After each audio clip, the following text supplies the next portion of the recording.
सभी को नमस्कार। सनातन संस्था और हिंदू जनजागृति समिति की ओर से बच्चों के लिए ऑनलाइन बाल संस्कार वर्ग ये उपक्रम हम लेके आए हैं। इस उपक्रम की विशेषता ये है कि हर दिन प्रत्येक वर्ग में बच्चों को एक आदर्श कृति सिखाई जाती है, जिसके कारण बच्चों को अपनी संस्कृति के बारे में पता चलता है, कौन से अच्छे गुण अपनाने चाहिए वो पता चलता है। और जब बच्चे इसके अनुसार आचरण करते हैं तो अपने आप ही उनमें अपनी संस्कृति के बारे में अभिमान उत्पन्न होता है और वो एक आदर्श बच्चे होने के लिए तैयार हो जाते हैं। चलिए फिर ऐसा ही आज का हमारा बाल संस्कार वर्ग अब हम आरंभ करते हैं। सनातन संस्था के श्रद्धा स्रोत परम पूज्य भक्तराज महाराज तथा संस्थापक परात्पर गुरु डॉक्टर जयंत आठवले जी के चरणों में वंदन कर हम आज का यह बाल संस्कार वर्ग आरंभ करते हैं। अब हम श्री गणेश जी के चरणों में प्रार्थना करेंगे। सभी बच्चे अपने हाथ जोड़ेंगे, आंखें बंद करेंगे और पूरी एकाग्रता से श्री गणेश जी का रूप आंखों के सामने लाकर ये प्रार्थना करेंगे।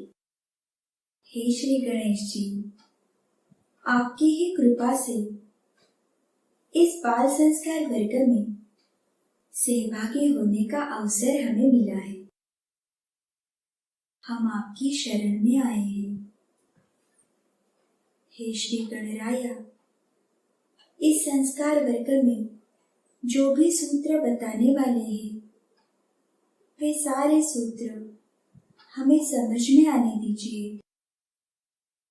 उसके अनुसार आचरण करने के लिए आप ही हमें बुद्धि, शक्ति एवं क्षमता दीजिए।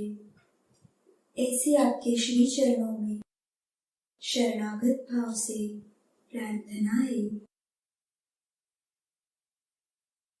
अब हम एक साथ सभी मिलके श्री गणेश जी का श्लोक कहेंगे। वक्रतुंड महाकाय सूर्यकोटि समप्रभ निर्विघ्नं कुरु मे देव सर्वकार्येषु सर्वदा।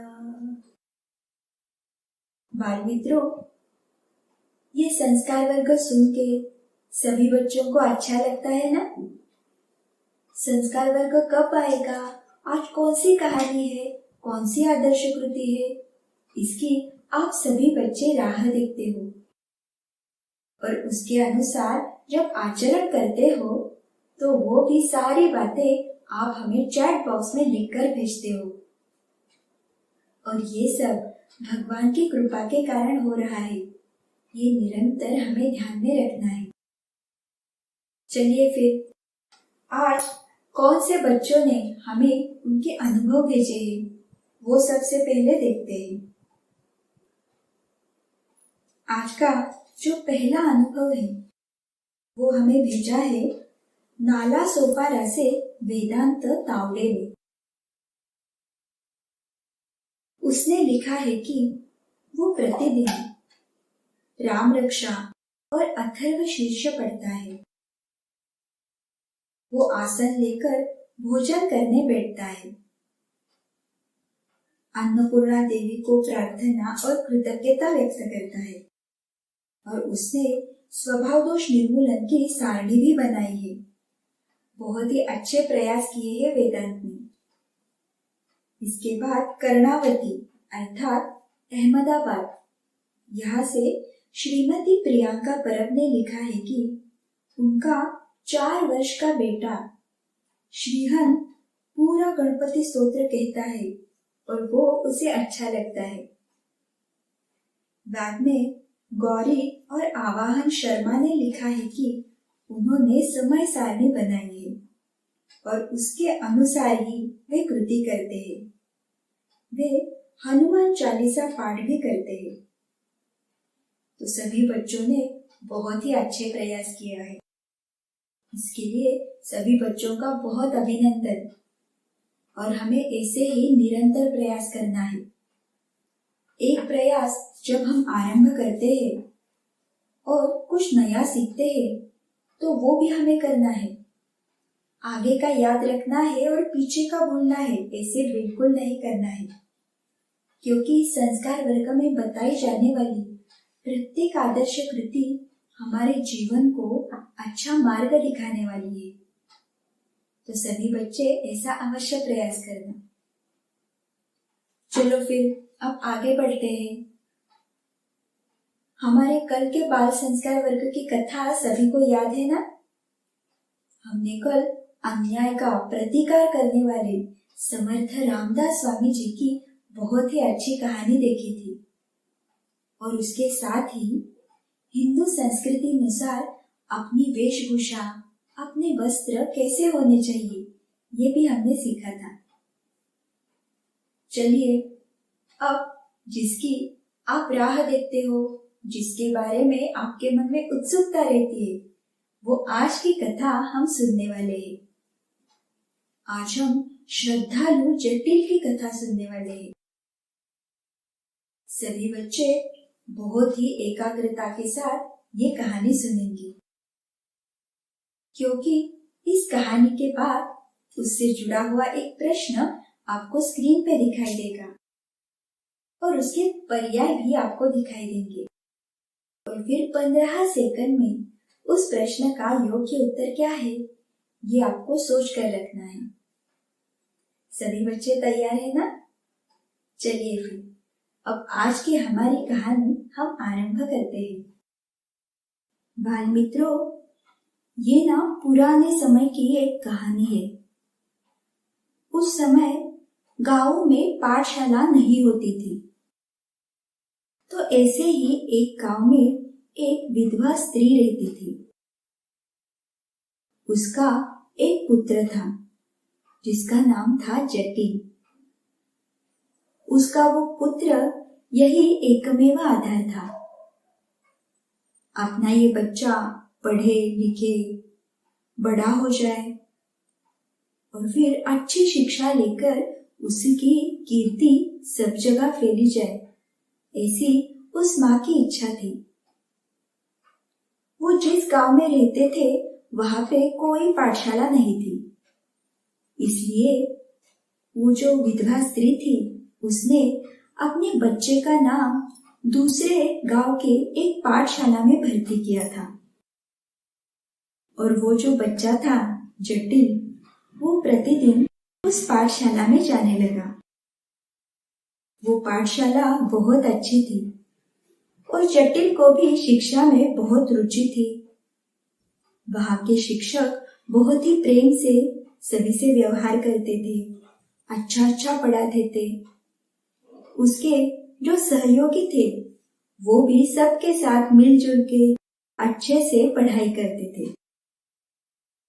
तो जटिल जब दूसरे गांव में पाठशाला के लिए जाता था तो जाते समय उसे कोई अड़चन नहीं आती थी, परंतु पाठशाला होने के उपरांत जब वो घर पे लौटता था तो बीच में एक बहुत बड़ा जंगल लगता था और उस जंगल से ही आने जाने का मार्ग था। तो पाठशाला से जब वो लौटता था तो अंधेरा हो जाता था। वो जंगल बहुत ही सुनसान जंगल था। वहां बहुत से जंगली जानवर भी रहते थे। पाठशाला से लौटते वक्त उसे जंगली जानवरों के डरावने आवाज भी आते थे। तो कैसे तो करके अपने प्राण बचाकर वो घर में पहुंच जाता था।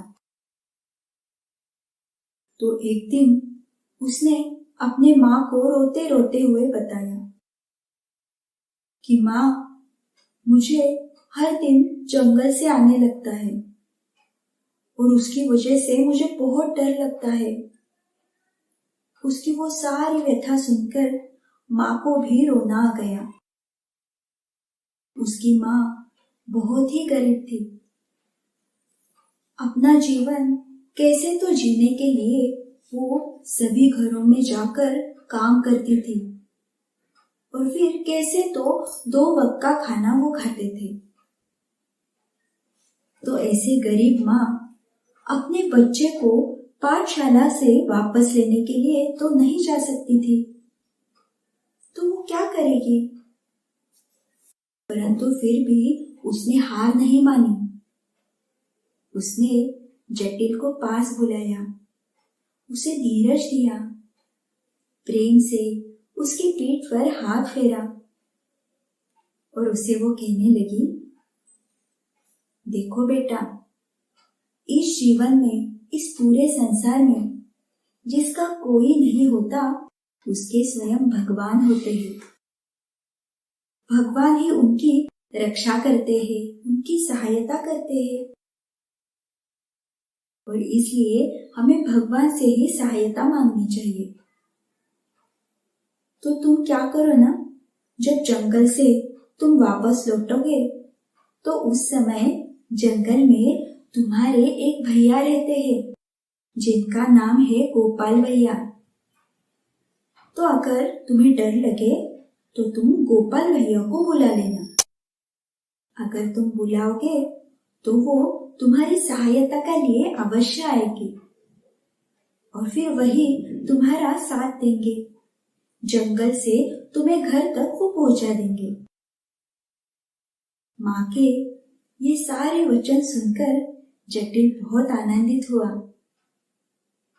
उसे बहुत ही विश्वास लगा कि मेरे साथ कोई तो जंगल में है। माँ ने जो भी बताया उस पर उसका पूर्ण विश्वास था। बच्चों, यहाँ पे गोपाल भैया यानी साक्षात भगवान श्री कृष्ण।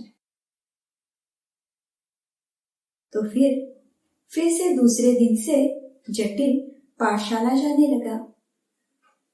पाठशाला जाते समय तो उसे कोई अड़चन नहीं आती थी, परंतु फिर एक दिन जब वो पाठशाला होने के उपरांत घर लौट रहा था तो जंगल में उसके निकट ही उसे शेर की दहाड़ सुनाई दी।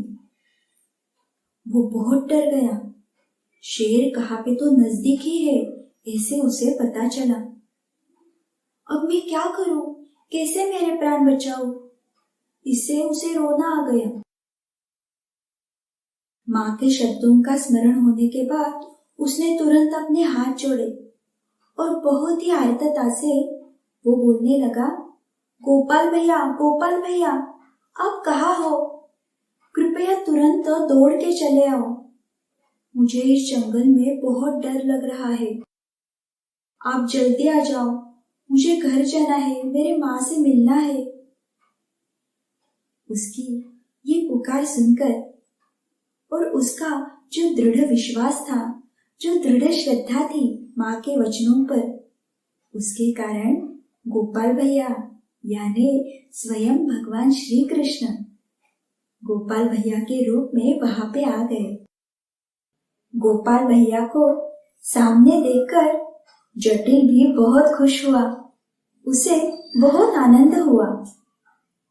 फिर गोपाल भैया ने जटिल को अपने पास लिया, उसका ढाढ़स बढ़ाया, प्रेम से उसकी पीठ पर हाथ फेरा और फिर गोपाल भैया ने उसे सुरक्षित उसके घर पहुंचाया। आज घर आने के बाद जटिल बहुत आनंदित था। माँ भी ये देख के प्रसन्न हो गई थी। और फिर क्या, प्रतिदिन उनका यही दिनक्रम चालू था। जटिल वापस आते समय डर जाता और गोपाल भैया को बुलाता। गोपाल भैया तुरंत आ जाते और उसे घर तक छोड़ देते थे। और ये सब बातें माँ को पता नहीं थी, परंतु अब जटिल निर्भयता से पाठशाला जा रहा है, ये देखकर वो संतुष्ट थी। ऐसे ही एक दिन पाठशाला में जो अध्यापक थे उनके घर में कुछ धार्मिक कार्यक्रम था और इसलिए उन्होंने सभी बच्चों को वो जितना ला सके उतना दूध लाने के लिए कहा था। जटिल अब तो चिंतित हो गया क्योंकि वो बहुत गरीब था। उसकी माँ कैसे वैसे सबके घर जाकर काम करती थी, दिन भर थक जाती थी और 2 वक्त का खाना वो खाते थे। तो माँ को दूध में कैसे मांगू, ऐसे उछले लगता था। तो इसलिए जटिल ने अपनी ये सारी व्यथा अपने गोपाल भैया को बताई। फिर गोपाल भैया ने जटिल को एक कटोरा भर के दूध दिया। जटिल खुश हो गया।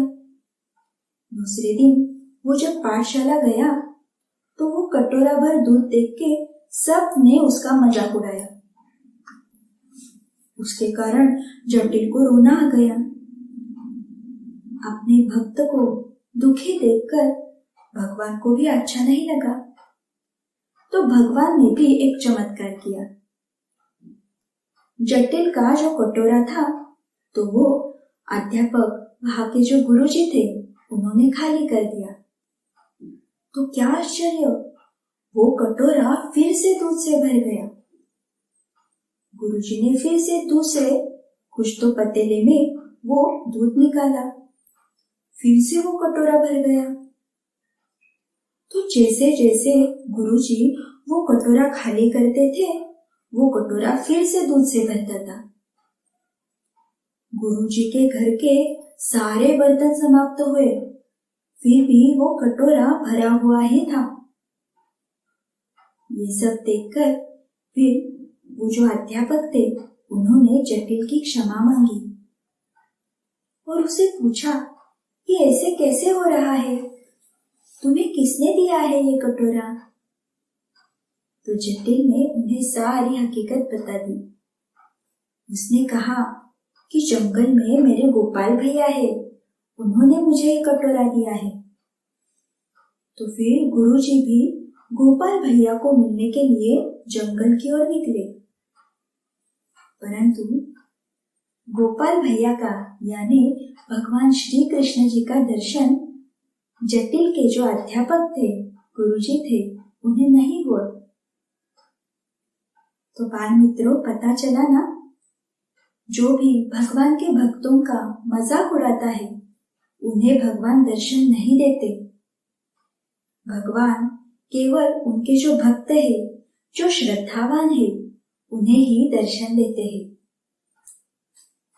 तो बाल मित्रों, इस कहानी से हमें क्या पता चलता है?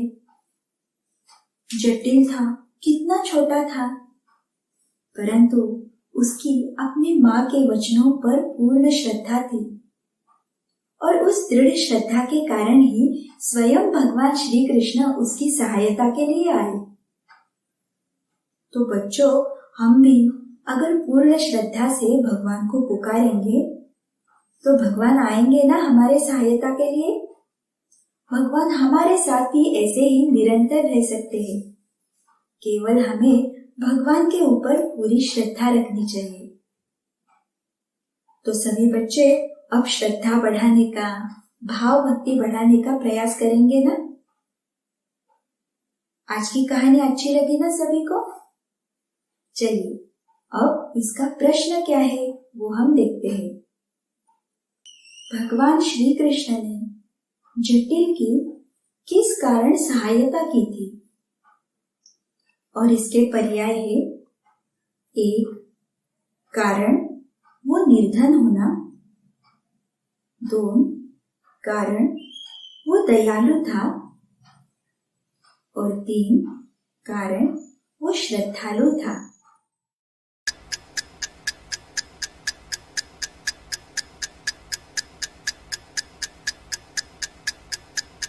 सभी बच्चों को उचित उत्तर पता चला है ना? तो जटिल श्रद्धालु था, इसके कारण भगवान श्री कृष्ण ने उसकी सहायता की थी।